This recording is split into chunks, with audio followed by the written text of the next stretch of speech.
What's going on, guys? Welcome back to WWE Network and Show, where I, Graham Jason Matthews, break down all the original content I watch on the WWE Network as well as on Vice, as today we're talking Season 2, Episode 6 of Dark Side of the Ring, entitled David Schultz and the Slap Heard Around the World.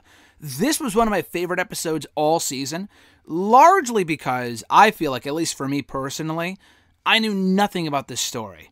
I'm sure I've heard of David Schultz before and John Stossel. It kind of rings a bell. I'm sure I've heard it somewhere before. Like an abbreviation of the story, an abbreviated version of the story, I'm sure. But not until now, until seeing this documentary a few weeks ago, did I get the full scope of the story with the David Schultz and the Slap Heard Around the World, 2020 documentary, Eddie Mansfield, and everything else going on with David Schultz, Dr. D. David Schultz. I thought this episode was great. I had zero expectations going in. I mean, I did have high hopes just because the entire show so far, whether it be Season 1, Season 2, has been so fucking good. Like, every episode, even if it's not the best of that said season, it's still pretty good. Like, for example, I thought the Fabulous Moolah episode at the end of Season 1 was a good episode. Not the best, probably the weakest, if anything, of Season 1. Yet it was still a pretty good episode. And this was the exact opposite. Again, I had no expectations because I wasn't really sure what the story was about. For example, I had high hopes for the Benoit episode, and even those expectations were exceeded. This I knew nothing about, and I thought I learned a lot. I thought it was very fascinating, to say the very least. So to kick off the episode, they discussed, the narrator, Chris Jericho, as always, discussed how back in the 1980s, wrestling wasn't yet exposed as being predetermined by that point. Not everyone thought it was real, I'm sure. If anything, most people probably thought it wasn't 100% real or was staged, whatever. They kind of phrased it as if no one thought it was, real. Everyone thought it was, everyone thought it was real. No one thought it was fake. It was, as real as any other sport. I'm sure that was a majority, but not everyone, So we hear from Dr. D himself, David Schultz, who thinks he's the greatest of all time. I mean, who doesn't? In terms of who doesn't think that they themselves are the greatest of all time. He talks about how he was trained by Herb Welch, not Herb Abrams, which I'll get to in my next review of Dark Side of the Ring. Herb Welch, who I guess trained him in his barn, and then he would just beat the shit out of David Schultz and all of his other trainees. So one of the things that Welch did was that when he would put people in a headlock, he would have them get out of it. Okay, what's so wrong about that? I mean, it's a little stinky if you're in someone's armpit. I mean, I understand that. But what's so bad about that? Well, when you come to find out that Herb would put fucking poop, of whether it was horse poop, I don't know whose poop it was, probably not his own, I would assume, hopefully. Regardless of whose poop it was, poop is poop. He put the poop, and I'm saying poop a lot here, I apologize. He put the poop in his own armpit, and they would have to escape. I mean, I don't even want to think about it. I was going to say it might be squishy and easier to get out, but the longer they were in the rest hold, or they were in the headlock, rather, the more they would smell and, taste the poop. So completely disgusting, but that's how Schultz was trained, I believe. Welch eventually told Schultz, after he had trained him for a while, told him that he had what it took to succeed, but that he told him that he was too stiff. Because Schultz, even at that point, thought it was real. He knew nothing about being predetermined and not trying to hurt your opponent. He thought it was completely real, so he would actually beat up his opponents. So Schultz didn't know it was fake. He said the real secret in being a successful performer in professional wrestling is knowing how to work. Which, I'm not a wrestler myself, but I completely agree. Knowing how to make it look good without actually hurting your opponent is absolutely key. So as a result, because he was so adamant about keeping kayfabe, he never broke kayfabe ever. I think it was either him or the promotion that he was working for. They handpicked Hogan to be the centerpiece of that promotion in 1983. And that he was going to be, Schultz that is, his number one foil. And they worked wonderfully together before going to WWE. Obviously, Vince brought in Hogan. And he also wanted to bring in Schultz to be the top heel in his promotion in WWE. And to work with Hogan and get him over as, a top heel. To get Hogan over as a top babyface, he would be the number one heel as a result, by default, and being, Hogan's arch rival. So Schultz said yes, he was offered a lot of money, and he wasn't immediately sold on the idea, the same way that Dino Bravo said, and not he said himself, but they were talking about in his documentary in the last episode about how he wasn't completely sold on the idea of going to WWE. but he was offered a lot of money to work with a good friend in Hogan, so he bought in. Vince wanted him to be the baddest bad guy around, to the point where he was doing skits, and other people had more details on said skits and all this other stuff with Schultz and more behind-the-scenes details and whatever. I'm simply going off what we saw in this documentary, which I thought was great. They talked about how they had the cops called on him multiple times. Vince didn't call the cops, but fans would call the cops on Schultz, thinking the skits were real, that he was actually talking down to his wife, or he was actually abusing his son, or he was actually lighting up a cigarette where he wasn't supposed to, blah, blah, blah. The cops were legitimately called on Schultz multiple times because of the skits that he made look real. So then they kind of get into how it started to attract unwanted attention. And then we're introduced to John Stossel, whose name I'm sure I've heard before. I'm a journalist major. I believe I would have had to have heard his name at some point, at one point or another. He was working with ABC News at the time. He's interviewed for this special because he's a very big part of this whole Dr. D. David Schultz story. He made a reputation back at that point for taking down companies, so he targeted WWF next. He said that, it always bothered him that people actually thought pro wrestling was real. I guess he did amateur wrestling in high school, whatever. So it then turned into a question of whether wrestling was real or fake because of the ABC documentary 2020 that he did at that point.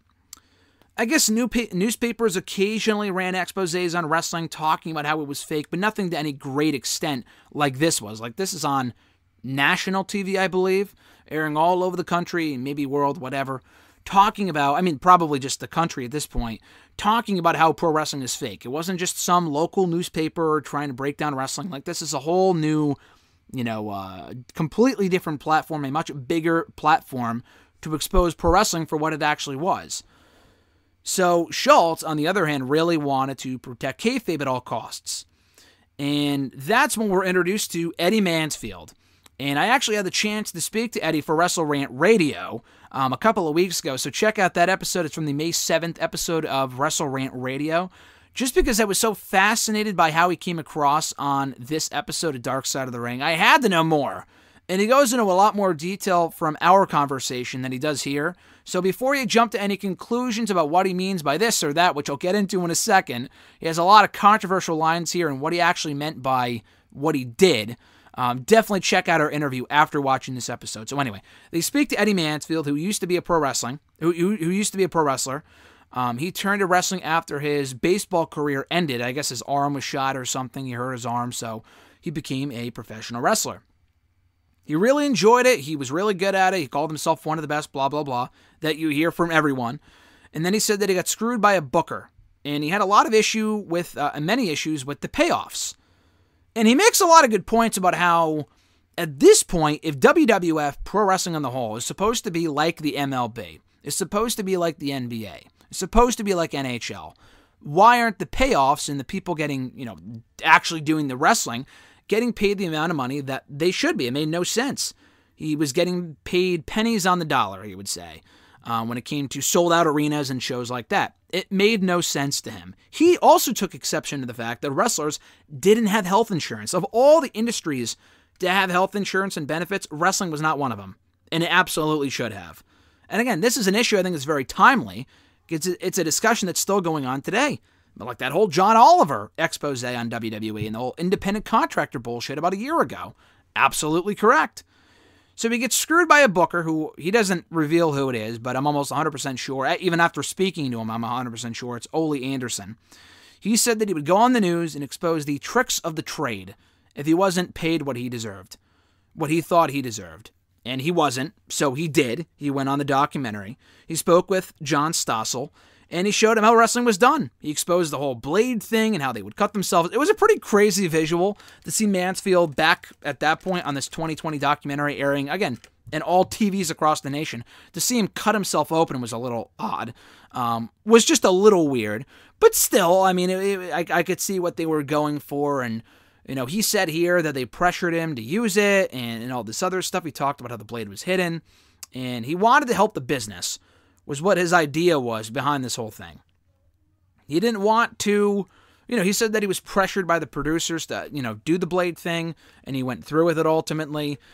Schultz doesn't believe it. Cornette doesn't believe it. He doesn't believe that crap. He doesn't believe that he wanted to do it for the business. He reiterated that when I talked to him, and he actually stands by what he said in this episode for the most part. He does not waver his story whatsoever. And I do believe him to an extent.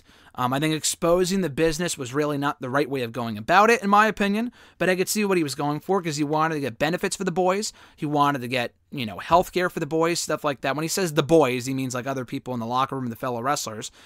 And in fact, he did the industry, he had the exact opposite on the industry. And, he had to, be flown around and just being escorted by, security and shit, because people fucking hated this guy for what he did to professional wrestling.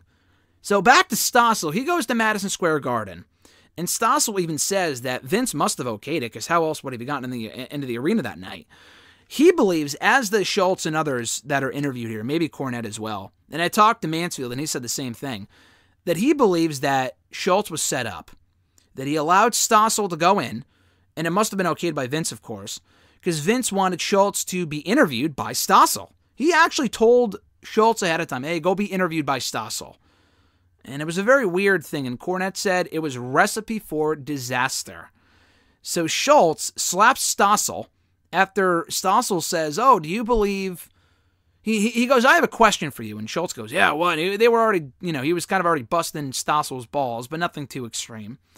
He says, I have a question for you. And Schultz goes, oh, what is it? And Stossel goes, pro wrestling is fake. I think pro wrestling is fake, or something along those lines.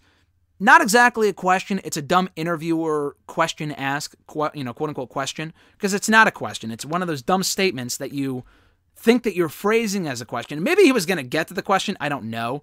But still, that's a dumb thing to say to a wrestler then. It's a dumb thing to say to a wrestler now. Very dumb thing to say. He had no respect. He shouldn't have done it, blah, blah, blah. So he slaps him. Schultz believes, even Mansfield believes, he didn't say it here, but he said it on our conversation, that Schultz slapped him on the cheek, not the ear, as Stossel claimed. He's seen the tape back a million times. They know how to work slaps and shit. He didn't slap him on the eardrum. Stossel believes otherwise. He had pain, all this other bullshit.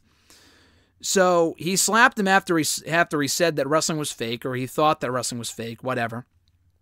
And Cornette said that Schultz held back after watching the footage. He thought that Schultz held back and that he hit him in the cheek. But, he said, Stossel believes that he hit him in the ear, and then the other ear as he was walking away. And Mansfield claims on this episode that he told Stossel to not interview Schultz because he knew that he was a wild man. He knew that he would take it way too far, and I guess they did anyway, according to Mansfield. Stossel knew in that moment that they were going to use that clip for the 2020. I mean, how could they not? Exposing these wrestlers as savages, they were monsters, blah, blah, blah. This is what one of them did to me after I asked them about the tricks of the trade, blah, blah, blah. So Schultz, not thinking anything of it, goes out for his match that night, loses to Antonio Inoki, gets to the back, and Vince tells him, you got to get out of here. Like, there's too much heat. Stossel's threatening to sue. Go back to the hotel. Because Stossel said that he had been hurt and that he was looking to press charges. He might press charges. So then it wasn't dying down. So he sent Schultz over to Japan to kind of, allow things to cool down a little bit before he brought him back. Didn't fire him at this point. He just sent him to Japan. And that was when the 2020 special aired. The industry was outraged. Mansfield had to be, again, escorted at airports and stuff because he was getting death threats, and it cost him his career. I mean, obviously, after what he did, and it's not really that surprising. He does say that he believes that he's better off now, and he says that he, why would he want to protect the business if the business was not going to protect him? And honestly, whether you agree with him or disagree with him, he makes a lot of sense by that one line. Probably shouldn't have done what he did. Didn't really have to go out of his way to expose the business the way that he did. But he's right. Why would he want to protect it when the business ain't going to protect him? He ain't wrong. Anyway, the Japanese officials that Schultz was working with over in Japan got wind of what happened on the 2020 documentary, and they wanted to turn it into an angle. They told him they had a reporter. And he said, I'll only do it if you put it in the script. And he ended up doing it, and it made the news, and I guess people probably thought it was real. It was just this whole shitstorm happening at one time. So Stossel claims that he had pain whenever he heard loud noises. He just had a baby at that point. Whenever the baby cried, his ears would hurt. Oh, wow, wham, wham, wham. What a fucking baby. He's the baby, not his own baby. He's the fucking baby here. He said that he sued for damages and he wanted compensation for his pain. So Schultz's lawyer talked to Vince's lawyer, or maybe it was Stossel's lawyer, either way. He knew Vince was not going to look out for Schultz. He knew that for a fact, because Schultz found out he actually was not involved in the lawsuit, because Mansfield, after I talked to him in our conversation, he revealed that he told Stossel, don't go after Schultz. I mean, he was just doing what he was told. I mean, go after Vince. I mean, or maybe it was, I'm not exactly sure. He said in our conversation, like, oh, his intent was never to sue WWE. Mansfield, I guess, is what he told Stossel. But he went after WWE probably to get more money. Either way, he wanted to go after Ole Anderson and people like that. He actually ended up going after WWE. So anyway, it had the opposite effect for Mansfield too. But Schultz was not involved in the lawsuit. Vince wanted him to take the blame, which is so fucking disgusting, yet so unsurprising to hear that, and so fitting, I believe, in many ways of what we hear about Vince McMahon. And Schultz was like, listen, I didn't hit the guy. I hit his cheek, so you could see it clear as day when you watch back the footage. It's so obvious. But Stossel said that, he was told by the doctors that I guess WWE sent out to him that he was suffering from an illness, about how he was holding on to the pain until he got paid, which I'm sure is a real thing that does not surprise me at all. Mind over matter. So the case was settled. He got $280,000 from it. That's unbelievable. So let's look it up right now. I didn't look it up before, but this is in the 1980s. This is like 1985, okay? So $280,000 in 1985. Let's see if I can find a quick answer for you guys. I put 985. $280,000 in 1985 to 2020 would come out to $671,000 roughly. Holy fuck. That's insane. This guy made over $500,000 from getting slapped in the face by David Schultz. Why even bother working again after that? That's crazy to me. He said that the pain gradually went away after he got paid. Shut the fuck up. Like that, he obviously exaggerated it. Mansfield believes it. Even Stossel himself but kind of admits to it. Completely ridiculous. So, moving right along here to Schultz himself. Mr. McMahon, Vince McMahon, wanted to bring in Mr. T for the first WrestleMania in 1985. Schultz thought it was a joke. He wanted to keep kayfabe. Why bring in celebrities? Why not focus on the stars that you have? He had no idea where he would be on the WrestleMania card by this point. So why would you bring in other people when the top heel isn't even on the show at this point? Makes no sense. Mr. T was backstage at a WWE show in Los Angeles, and I guess Schultz talked with him in the hallway. Strongbow, Chief J. Strongbow, who was working as an agent for WWE at the time, told Schultz that if he went up to Mr. T that he would be fired on the spot. Well, Schultz said, I already talked to him earlier, and that's when he got fired. Strongbow's like, all right, you're fired. And there was never any physical altercation according to Schultz. According to other people, there were. According to Schultz himself, I wish they got Mr. T on here. I don't know why they couldn't or didn't, whatever, to get his side of the story. They never said that he declined interview. He declined to comment for the interview, for the documentary, so I don't know. But either way, Schultz gets fired. So he said that he went to go see a friend at ringside afterward that was expecting him. In WWE, I guess the security, whatever, thought he would do something crazy. So they tackled him and they, laid him out, whatever. They had guns on him and they threw him out of the door. Vince told David Schultz's lawyer that, it was calm at first, but then the lawyer asked, okay, when can Schultz get back to work? Vince's lawyer told Schultz's lawyer, or maybe Vince told Schultz's lawyer, he's never going to work for us again. He's done here. He's fired. Because I guess Vince said, I'm going to get Strongbow's side of the story. Obviously, he was going to believe him. He wanted to get all accounts, and he never did. He never talked to Schultz after that. He believed Strongbow. They were just looking for any reason to get rid of him because he was probably hard to work with. That's what Mansfield said when I talked to him. That's kind of what they allude to here. Doesn't really surprise me. Hogan told, who was really close with Schultz, and this is unfortunate, he was really close with him from, obviously, pre-WWE. He told another side of the story. Now, he didn't partake in this documentary, but they used his quotes from the Steve Austin show when he was on there. Not even a couple of years ago. It was like a year ago, actually, when he talked about it on the Steve Austin show. He told another side of the story about how, he did attack him. I saw it with my own eyes. He went after Mr. T, blah, blah, blah. And not that he deserved to be fired, but he was obviously bullshitting. The part that really bothered Schultz about this whole thing was that Hogan was on the Richard Belzer show after this, or Belzer. Not Meltzer, but like Belzer? I don't know. However you pronounce it. He appeared on that show soon after. I think it's the same guy from Law & Order, which is kind of crazy. I looked it up afterward to see how it was pronounced or, written down or spelled, whatever. And on that show, Hogan actually legitimately knocked out Richard with a fucking headlock, because I guess they questioned whether it was fake or real or whatever. He locked it on the guy, and he knocked him out cold. Yet he merely got a slap on the wrist. What a joke. Cornette thought there was probably a settlement behind the scenes, and that must have what happened, That must have been what happened, because it was completely ridiculous why they would completely forget about that after the fact, despite the fact it was a pretty big deal, or so you would think. So Hogan told Schultz that, I can't talk to you anymore because I still work for Vince, blah, blah, blah. So Schultz said that he and Hogan were pretty close until Hogan turned his back on him, which is kind of shitty. Yet, again, completely unsurprising and completely characteristic of Hulk Hogan, so I'm not entirely surprised. So Schultz said that he was blackballed from wrestling. Meltzer came out after the fact and said to CM Punk on Twitter that, we continue to work for many promotions for years and years and years, that he worked main events, all this other shit. He said that he worked the indies for a year or two. Meltzer said that he was on the independent scene for many years after this, but either way, he wasn't in wrestling for much longer until he became a real-life bounty hunter. And Schultz would get paid 10% of the bond.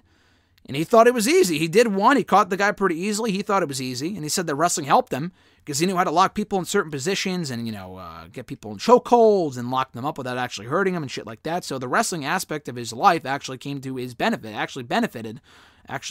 worked to his advantage in this case. And he said, he had more work than he knew what to do with because he was so popular and so good at what he did. He had a lot of work on his table. He largely dealt with hookers and drug dealers, he said. And he said that everyone knew him as Dr. D.